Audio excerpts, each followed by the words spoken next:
Greetings and welcome to the anatomy of an MLA article citation.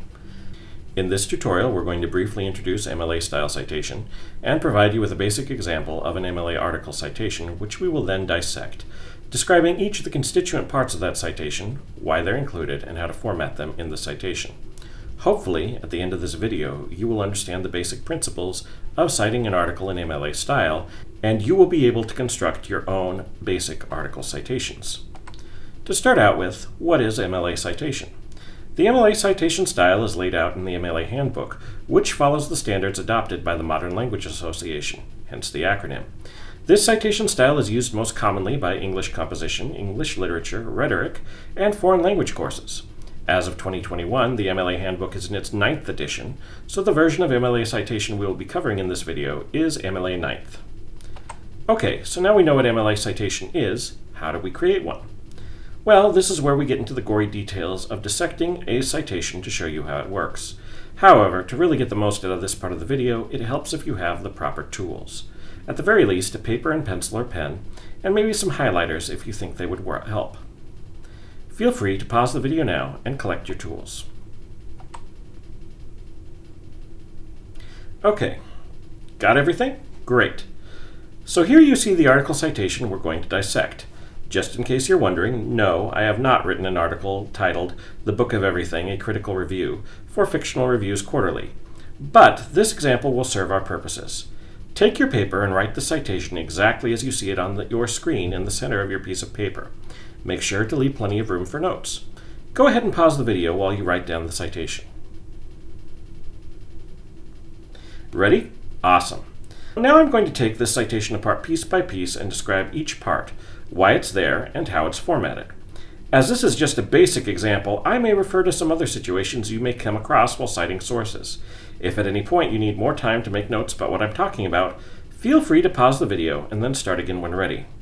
The first thing you should notice about this citation has to do with how a citation that is multiple lines in length is formatted. Every line after the first line is indented. This is what is called a hanging indent, and you can get Microsoft Word or Google Docs to format this part of your paper using this indentation style by going into the settings. So the first part of most citations will be the author's name. In MLA style, this is formatted last name, comma, first name with a period at the end of the first name. The reason for this formatting is because your works cited page is organized alphabetically by author's last name. Hence, it makes sense for the last name to be the first thing that pops out in a citation. But what happens when there's more than one author? Well, now it gets a little more complicated. The first author is formatted last name, comma, first name, comma, and then you use the word and, followed by the second author, whose name is formatted in the normal first name, last name format, followed by a period. So in this case, Heron, comma, Sean, the word and, Yasna, colon, period. If there are 3 or more authors, you only include the first author, followed by the phrase et al., which is Latin for and others.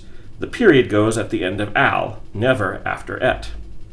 If the book's author is a corporate entity like the California Association of Research Librarians, you enter its name as it is written. You do not try to determine which is the first name and which is the last. As always, end with a period. Finally, if an article has no author, you simply omit any author name and begin with the next part of the citation, which is the article title. The reason we include the title of the article should be pretty clear. It's the specific work by this author that we're citing. The title of the article should be formatted as it appears on the article's first page, with the same spelling, same capitalization, etc., and followed by a period. We distinguish the article title from the journal title, which we'll get into by a minute, by placing it in quotation marks. The next element in the citation is the journal title. This is capitalized exactly as it is found on the journal, but it is italicized to distinguish it from the earlier article title. The journal title is followed by a comma. The next element in the article citation tells you where in the journal you will find the article. Standard format is to write the abbreviation for volume, VOL period, all lowercase, followed by the volume number, and then a comma, and then the abbreviation for number, NO period, followed by the issue number. The volume and issue field ends with a comma. However, while this is the standard, not all journals are organized by volumes and issues. Some just have issues, and would therefore just have an issue number, which would look like this, NO period 122, comma. If a journal just has volumes, it would be formatted VOL period 27, comma. And finally, some journals, like our fictitious Reviews Quarterly, are published 4 times a year, so the issue may just be Fall 2017. In this last case, if you're already including the year, you don't have to add the year of publication field, which comes next. In any of these cases, don't freak out and try to find or invent volume and issue numbers that don't exist. Just record what the article says about where it was published in the journal. Next comes the year of publication, which is followed by a comma. Then you include the final element of journal information, the page range in which you find the article. Now, this whole section of the citation, from the journal title to the page range, is a remnant from the time when libraries received all of their journals in print.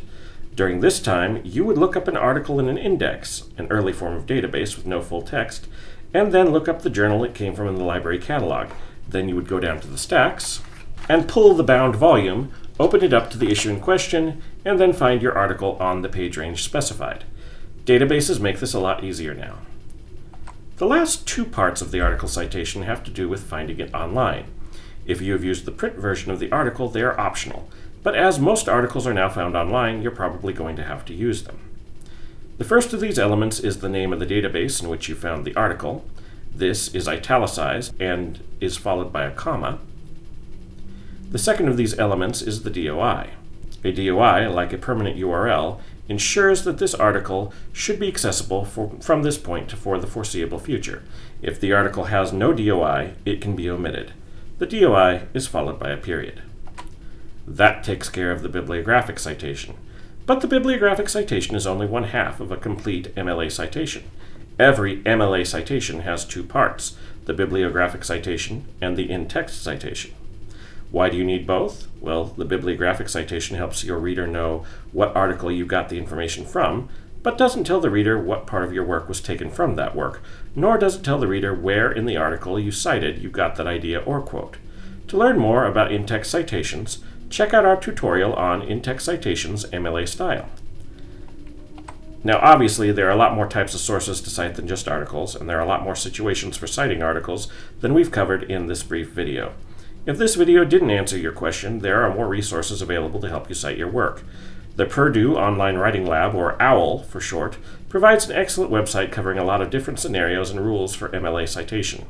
To access the OWL, simply type in Purdue OWL MLA into Google or the search engine of your choice.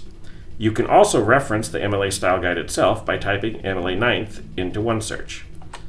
Finally, you can always contact the librarian for citation assistance. You can email us at libraryhelp, one word, @cpp.edu, or call the reference desk at 909-869-3084. Thank you for watching.